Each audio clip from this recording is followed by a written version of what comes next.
Hi, pleased you could join me. This is my second video. I'm teaching myself how to find a good dive site using my sonar. And don't forget to wait until the end for another Salty Pete's handy hint.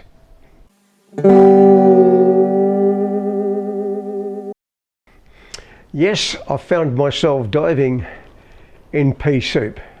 Pea soup is an English term and quite often referred to a thick fog when you can't see anything in front of you. And that's what I found when I went diving. The water was so thick with junk that I couldn't see anything in front of me. But first let's cross to the man on the scene. Well, I started out this morning heading for my dive site. Something I picked up on the GPS map. I thought I'd go out there and try my luck. It was a few nautical miles offshore and the water wasn't too bad, a little bit choppy, so I'll show you the conditions. I took a video of it.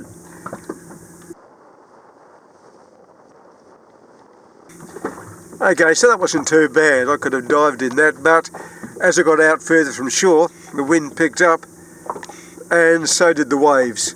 So I decided it was a bit too rough. Alright if I was fishing, but for getting in and out of the boat when I'm diving,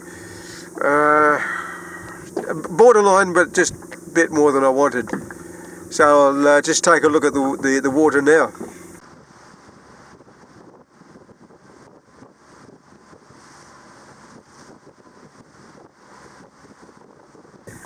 And then I came in closer to shore. Water was still pretty choppy. I took a dive down, got down to about 10 metres and couldn't see a thing. The water was just so murky. So I decided to call it a day. Got back in the boat and would you believe it, this is the conditions of the water now.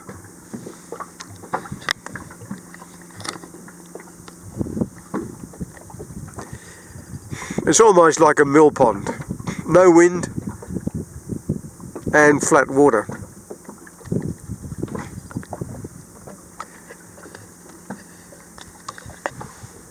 So it's a bit late in the day now to go heading back out to where I was, so I just think I'll call it a day.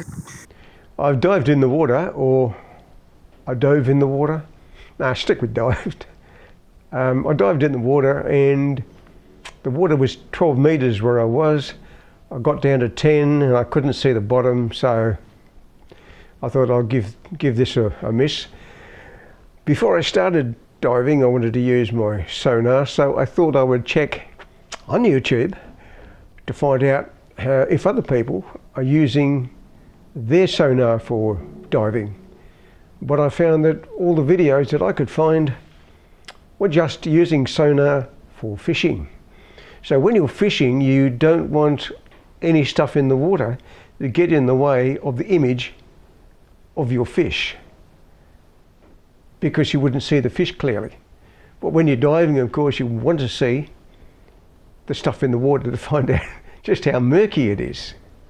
And incidentally, it was a waste of time me taking a video of me being underwater, because all you would have seen was just a grey screen. You wouldn't have seen anything.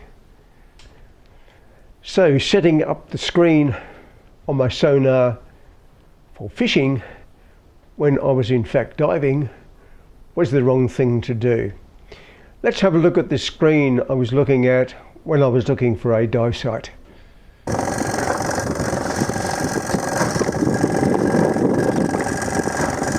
Maybe I should clarify here how the sonar works, just in case you don't know.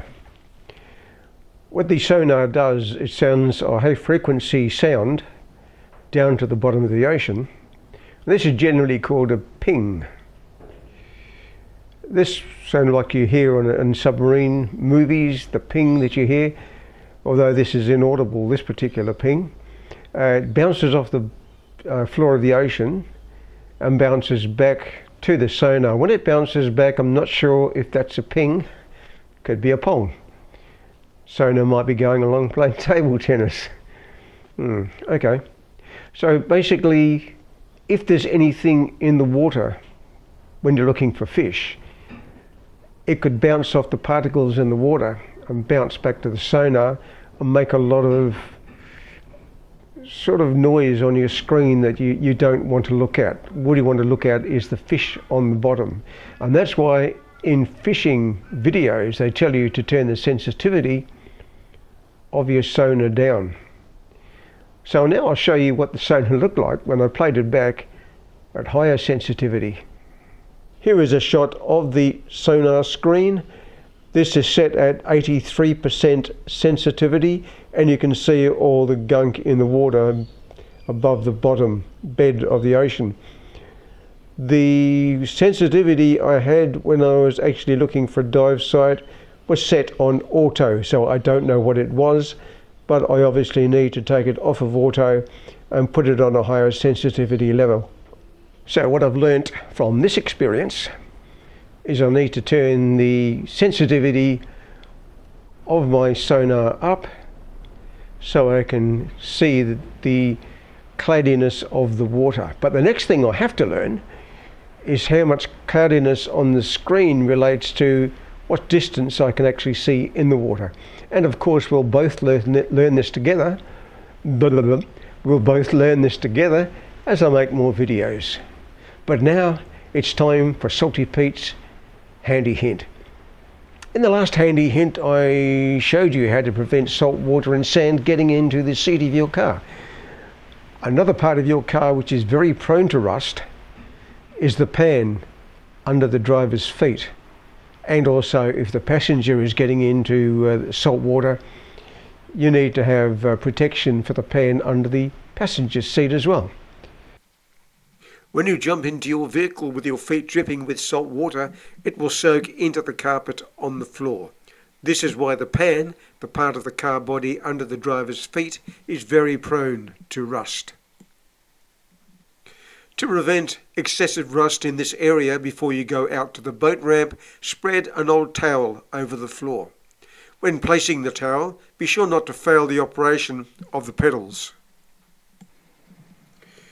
After you have returned from boating, remove the towel and drop it in the wash. The ocean life